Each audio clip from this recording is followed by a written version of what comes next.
Welcome to the Real Estate Wealth Podcast, the show about how you can build wealth by investing in real estate.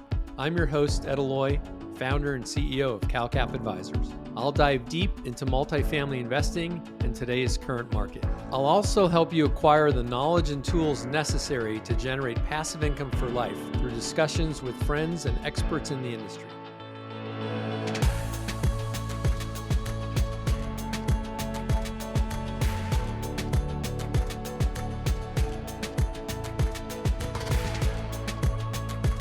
Today, I have the honor and privilege of sitting down with an American business legend, Angelo Mozilo.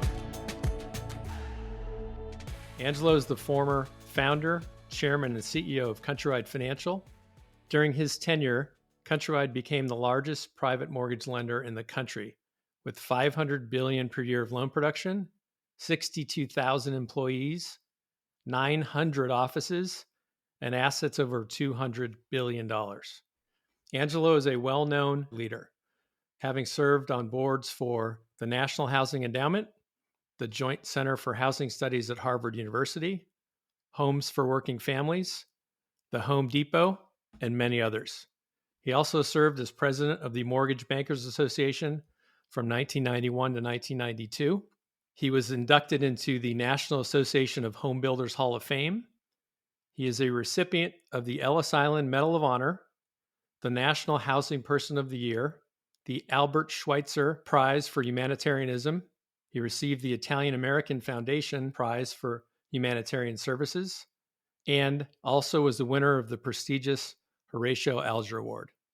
Angelo, thanks for allowing us into your beautiful home today in Santa Barbara, and welcome to the Real Estate Wealth Podcast. Well, thank you. Pleasure to be here. So you grew up in the Bronx, Angelo? Tell us what it was like in your family and growing up in the Bronx in the 1940s and 1950s. I'm grateful that I was born and raised in New York City, and particularly in the Bronx. The Bronx was a neighborhood that was primarily occupied by Irish immigrants, Italian immigrants, and Jewish immigrants. So it was a very eclectic community. I learned a lot about people. It was a challenging place to live because crime was an issue, but minor crime, not the kind of crime we have in these days, gang fights and that kind of thing. I'm very grateful for two things, my mom and my dad. That really is the reason why I had the success that I had, was because of them. They were fantastic parents, loving parents. My dad was a butcher in the Bronx, a small butcher shop, had 4 butchers in it. I worked in the butcher shop every week on Saturdays and holidays to help my dad out. I did that all through high school, college, and it was, if nothing else, an enlightening experience to deal with customers who were concerned about the quality of the chicken that I was selling to them. I learned a lot from my dad, one of the hardest working people I've ever known. He adored my mother, so I'm very grateful for the background that I had.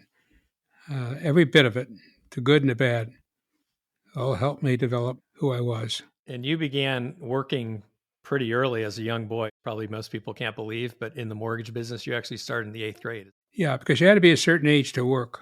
I think it was 13 or something like that, was when I went to work, both for my dad to help him out. And during the week, I worked as a messenger boy in Manhattan for various companies.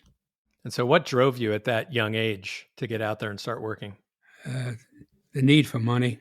I wanted to live a reasonable life, and I wanted to make some money to do that. It was an opening for me to sort of do my thing, even at that age. I was trying to, as much as I could, pay for my own education. It was tough. My mother didn't work. She was a homemaker. And my father, didn't make that much money. So it was tough on them. So I thought I could help out and work a few jobs. Your mother was a real proponent of education and making sure that you went to college, correct? She was. My dad felt that being a butcher was a wholesome job and that I should really replace him in the little butcher shop. But I had no desire to do that. So my mother was pushing for education, and I felt she was right. So I went to a Catholic grammar school, high school, and university. So after you graduated from Fordham, Angelo, what was the mortgage business like after you had graduated from college and decided to go in that industry? It was fairly basic, not complicated as it is today. Person wanted to buy a house.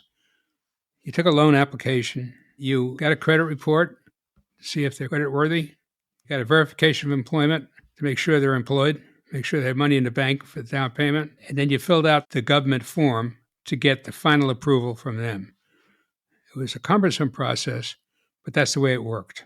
Pretty simple, pretty straightforward. Everybody knew the rules.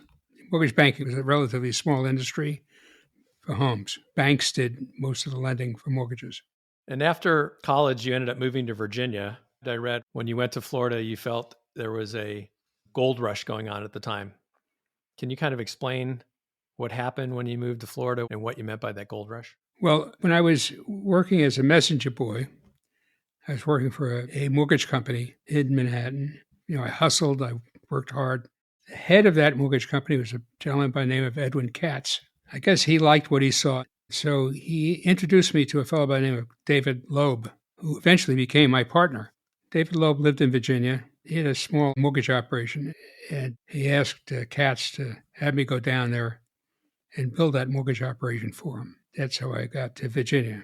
Subsequently, they started operations in Florida, in Orlando, and it had everything to do with Cape Canaveral and the rocket ships. And there was a rush to Florida by consumers to buy homes. And so it was really the advent of the space industry kind of just taking off and getting started down there that caused that gold rush boom. Yeah. And Orlando, largest town near Brevard County, where NASA was. So Brevard County started to grow. Again, government coming in, astronauts, engineers, and living coming in. And so it became a very vibrant operation there. And of course, it's relatively common for hurricanes to occur in Florida. And we had a major hurricane, flooded all the projects. We had to work our way out of that. And we did. And again, people started to come in again. And so the Brevard County, Orange County, which is Orlando, began to really blossom. And I was fortunate to be there at the time it was blossoming. When you have a rush into an area of people and companies, and it's sudden, well, bottom line, it's dangerous because could this thing be overdone? In fact, that will NASA keep on sending rockets to the moon? Plus the flooding. I had a lot of challenges. I had to shrink the company down for a while and grow it back up because a lot of builders went bankrupt because of the storm. The community fully understood that we were committed to the area. We were not going to leave it. And we'll get through the problems with the hurricane, get through the flooding, get through all of that. It took time. It took patience. And to some degree, it took a belief that it was going to be over and things were going to be good. And it did. It turned out that way. And that's when you kind of reconnected with David Loeb and in 1969 formed Countrywide Credit Industries at the time. Is that right? That's correct. Sort of what was the impetus between you and him getting together to partner to start this new mortgage company? I was never disconnected in terms of our relationship. He's 15 years older than I was. He needed energy and he needed, in terms of the organization, needed someone who could move the company in the direction that he wanted to go. And he thought I was the person to do that. So he asked me to move from Florida to Virginia Beach. And I did. I was young. By that time in Florida, I had 2 children. And we worked it out and became very formidable. At that time, even if relatively small, we were formidable in the mortgage industry as a mortgage banker. And so we just went on from there. Right. And, it was always kind of thought or described that at least Countrywide in later years, David was the behind the scenes partner and Angelo was the face of the company. Did you guys kind of see it that way early on? David was a very smart man, but he wasn't one that would like to be giving speeches out in public or promoting the company, doing what it took to grow the company. He liked the inside, the operations, and dealing with the complications that began to develop in terms of the financing of homes and dealing with the secondary markets. He had a whole industry of options in terms of financial options, and he liked being involved in that. And he was fairly creative in that arena. Didn't necessarily like being in the public there. So that's how it developed, sort of by nature, by default. So it worked out, right? Because you each had your skill sets that were very complementary, it sounds like. And respected each other.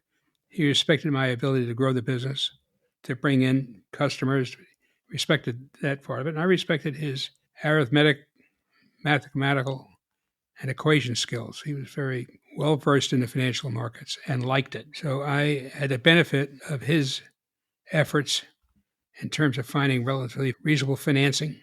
We took the company public. He was very helpful in that. We both did that together, but he's the one that had to go to Wall Street and do a lot of the negotiations on the street while I try to run the company and the operations. That's how it was bifurcated. So from 1969, then over the next, call it 15, 20 years, you guys grow Countrywide into, the largest, or if not the largest at the time, successful mortgage companies in America. And so how you become a high profile CEO. Tell me about that expansion. I mean, starting with David as your partner in 1969, call it 20 years later, 1989, Countrywide is virtually a household name. You're across the country. How did you guys expand? When it came to growing the company, I played the major role in growing it. I hired thousands of people over time. And I had a basic rule. And the rule was everybody I had to hire had to be smarter than me, which wasn't that difficult, by the way. So that was a big focus of mine. I always felt I was hiring another CEO. So the quality of people that was brought into Countrywide was a very high quality as a result. Yeah, I agree. I mean, it was always respected for the smart people that were definitely on your team. And tell me about the culture and kind of the work ethic of Countrywide and how you fostered the culture there. If you look at all the elements needed to have a successful company, one of the major elements is working hard, having a whole team that understood the value of hard work. That's what I promoted, primarily by doing it myself. I worked very hard. I worked 7 days a week. I had little time for family, or in some respects I regret that, but I should have spent more time in family. Coming from the kind of background I came from, family with very little money, I always had a fear of not having money. And so that caused me to work very hard. I was doing everything possible to earn as much money as I possibly could. And so that caused me to do a lot of things in the development of Countrywide. That was always a primary issue with me. I had to beat the competition. I need smart people to do it, talented people to do it. And I'd look around, survey the industry constantly to see what the best talent was and see if I could get them to come to work for Countrywide. The culture, again, was hardworking, smart people, innovative. We're a very innovative company because financing became much more complex, and you had to be innovative in how you finance the company, how to finance the business itself. I also enjoyed people outside of the business. I became very friendly with the head of Fannie Mae and Freddie Mac, and the people not connected directly to the mortgage industry, to mortgage banking, but people who supported it. So I spent a lot of time developing relationships with them because, one, they were smart, they were important to the future of the company, the relationship. And so I worked hard on those relationships to secure the future of the company. The cornerstone of mortgage banking, if you think about it, is really creating an opportunity for people who wanted a home of their own to make that hope a possibility and a probability. And it was that quest that drove me every day.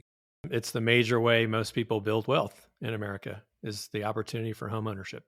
Exactly right. And so it was very satisfying to be a part of that process, be part of helping people make the most major decision in their lives and help them to a point where they're appreciative. I don't think there's many businesses where the customers write to the CEO or to the people in the company, thanking them for giving them the opportunity to participate.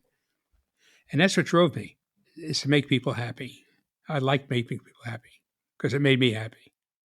Yeah, and not only helping Americans achieve that dream of home ownership, but you also, Countrywide, I read, had probably during your tenure about 250,000 employees, which is an astounding number to me. And a lot of them, as you know, went on to create their own successful mortgage companies, right? And really build the industry. Countrywide employees have done extremely well, not only from the wealth they gained from their ownership of Countrywide stock, but have done well in terms of carrying the mission further. Many have started their own mortgage companies, became competitors. That's very satisfying to me. The basis by which these people are able to progress in life and have a good life. Much of what I do today, at 84 years old, is looking for the opportunity where I can help others achieve their dreams.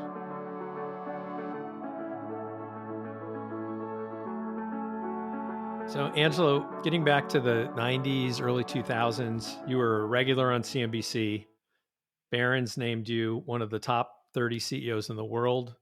Fortune magazine recognized Countrywide its list of most admired companies. I feel like you were really kind of the founding father, not only of Countrywide, but really of the mortgage banking industry as we know it today, as a result of having these great driven employees, which many of them went on to do their own great things as well and become wealthy.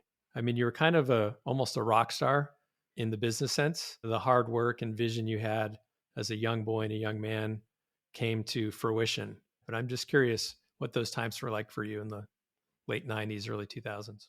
Well, I was very appreciative of the recognition that I received within the industry and maybe even outside the industry. And also a built in fear this period of life that I was enjoying was not going to last. A realization that those things just don't go on forever for a lot of reasons. I lived in it with a sense of gratitude and a sense of fear simultaneously. You get these superstars in sports, they're going to get old and it's going to go away. And you have to deal with that. You have to be mature enough to say, okay, this is life. This is what happens in life. I'm going to do everything I can to see that it ends well, but there are things I just can't control. Yeah, it's interesting that you mentioned having fear that also drove you in that period, right? Because nobody would have sensed it seeing you on TV, obviously. And it's kind of like you mentioned when you're on top. Countrywide was at the top of its game and you were at the top of your game. You know, that means every competitor is trying to knock you off that pedestal. And as you know, when you're number one, there's only one direction you can move, right? So you have that constant being number one to keep that going. And it's a stress. It's a challenge. It's a reward, but it's also a punishment because it's fun. It's nice being, believe me, being honored and being respected and giving awards and being on TV. It's all nice. I don't know if my partner would have enjoyed it as much because he had a different kind of ego than I had. I was being satisfied because I was getting a lot of recognition. I was very lucky in a lot of respects, lucky to have the parents that I had, lucky to have most fabulous wife to support me, 5 fantastic children. So I had a lot to be grateful for, and I am grateful. So, Angelo, let's talk a little bit about the foundation that you started. I know you're very philanthropic. You love to give back. You love to help other people. Tell us a little bit about the Mozilo Foundation and what you're working on there. I mean, the one thing nobody wants to see is children being abused, or children not having opportunity because the situation they were born into, they had no control over. So the foundation is designed to do a lot for children, a lot for the disabled, a lot for veterans. Its purpose was to provide a vehicle by which the Mozilo family can share the advantages that we had with other families and with organizations that we support. It's ultimately designed so that my children can use it when I'm gone as their vehicle for continuing doing the work the foundation was founded for, to help others who can't help themselves. And I read the foundation has a Latin name to it, ex granis fit a service. Hopefully I pronounced that correctly, which means many grains make a heap. Can you explain what that means to you? Right. Uh, I didn't create that saying, by the way. It's part of what's been written before by others. It's generally small things you do over your life that have major impact on society. They look small individually, but collectively, it's profound. And that's basically what each grain eventually becomes a heap. I want my kids to understand little things they do, they keep on doing good things, little things, they eventually be very powerful and profound over time. Just stay at it. Don't give up. Never give up. Just keep on doing the same thing that's having a positive impact on people, and it'll eventually have major impact. That's really the story of my life. Right. Like the old saying that, a journey begins with the first step. I think the grain of metaphor is a really powerful one. And I love that for the foundation. Tell us today, what's the typical day in the life of Angelo Mozilo right now? I try to read books that are going to enlighten me about life, enlighten me about the world, enlighten me about politics, particularly what's going on. Today's world is unbelievable. What's happening in Ukraine, what's happening in Russia. These are very dramatic times for the country. So this is a very different time for American people and for the world. You read very little about good news. It's always bad news. Pick up any paper. The headline is bad. So I try to keep up with that, to keep me grounded, to tell me what's happening in the rest of the world, what they're thinking versus what we're thinking. It just keeps me enveloped in world events and trying to figure out how is this going to impact, first of all, my grandchildren, my children, my family, and the American people. I love this country. I'm so grateful for my grandparents coming here and giving me an opportunity. But there are a lot of fractures now in the fabric of the country that concern me. So I want to stay up to date on what's happening, why it's happening, and try to do whatever I can to help. So, given your experience and your age and looking back and still keeping relevant, because obviously you are reading and up to date on everything, are you still optimistic about the country? Where do you see us today? I'm optimistic about America because it's a resilient country and a resilient people. And so I always hold on to the hope and the belief that the country will right itself eventually. If I want to ever cure myself, if I'm really pessimistic, I ask myself, where else do you want to live? I want to live here. That's where I want to live. The major challenge is to respect and to promote capitalism. The problem is we're no longer purely a capitalistic society when the government tries to dictate what a company should make, what it can't make, and when they start to interfere with the capital structure of the nation. So we got to hope and pray that their attitude towards the capital structure of the country becomes more positive and become cheerleaders for capitalism. The reason why we're superior to every place else in the world because we're capitalists. That's what builds nations. That's what builds countries. That's what builds population. It's capitalism, not communism, not socialism. It's never worked. In the history of mankind, it's never worked. Capitalism works. And that's what we get back to, in my humble opinion. I'm sure a lot of people tell me to go screw myself, but I agree with you, Angelo, that capitalism definitely has made this country great. And it does seem like we're at a tipping point right now where, there is more and more of an attitude towards socialism. I feel that a lot of that has to do with the fact that, the middle class has been shrinking for many, many decades. And that divide between the haves and the have nots has grown very wide. And anytime that happens, we've seen it in various nations across the world, it can lead to instability and chaos. But as dire as things are here, I still feel that we're the cleanest dirty shirt, if you will, in the closet when you look around the rest of the world. right, no question. And this country is still the greatest country to live in. No question. And we'll figure this out over time. We'll make it better.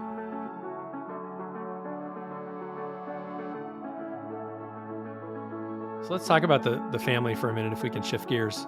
Today everyone is concerned about, life-work balance, all the stuff that really wasn't talked about back then when you were CEO. And even, myself in building CalCap, I always kind of struggle with, okay, am I spending enough time with my kids?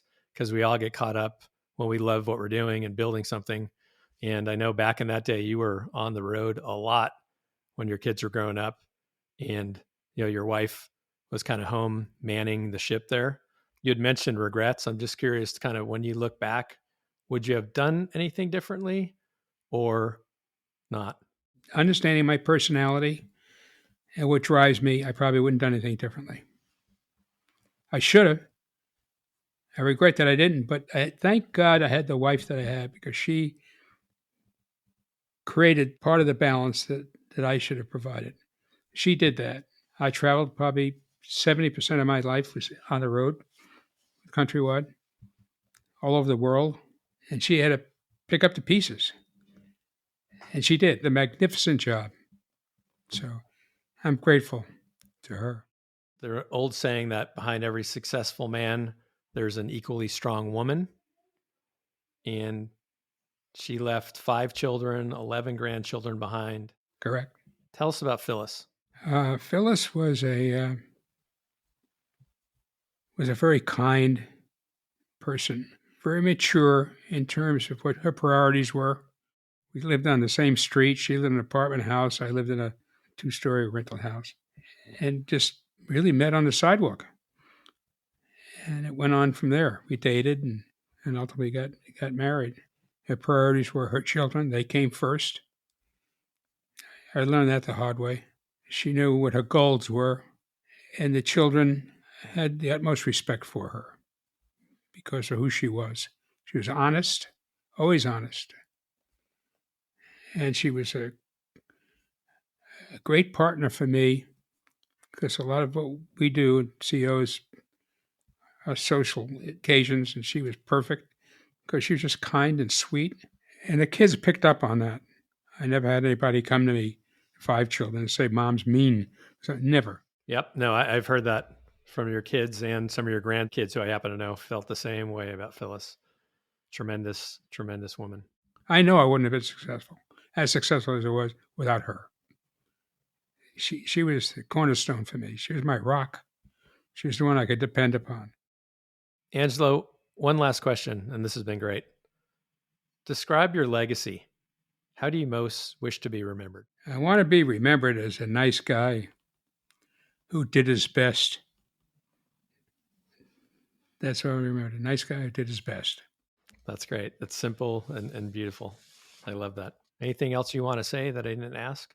I want to make sure that everybody understands that it's all up to you. America is a blank canvas. You could put any kind of painting on it you want, and it's not going to resist what you want in terms of your future or your family's future. In America, anything is possible.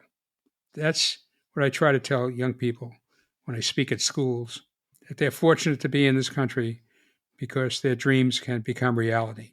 Angelo, thank you for sharing your stories and wisdom today and allowing us to share your amazing story with you. Oh, thank you. You look great, by the way, and God bless you. Thank you. It's a makeup. It's all makeup. Thanks again. I hope today's show inspired you just a little bit, and would like to thank my guests again. I'm excited to bring you more episodes with interesting and informative experts to help you navigate your way to wealth and real estate investing.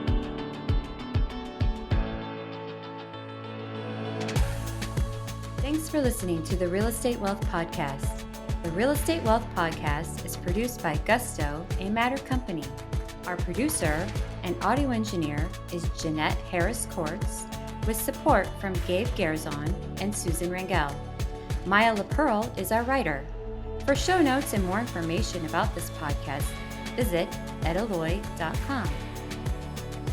And for more information about CalCap Advisors, visit us at www.calcap.com or follow us on Twitter at CalCap Advisors.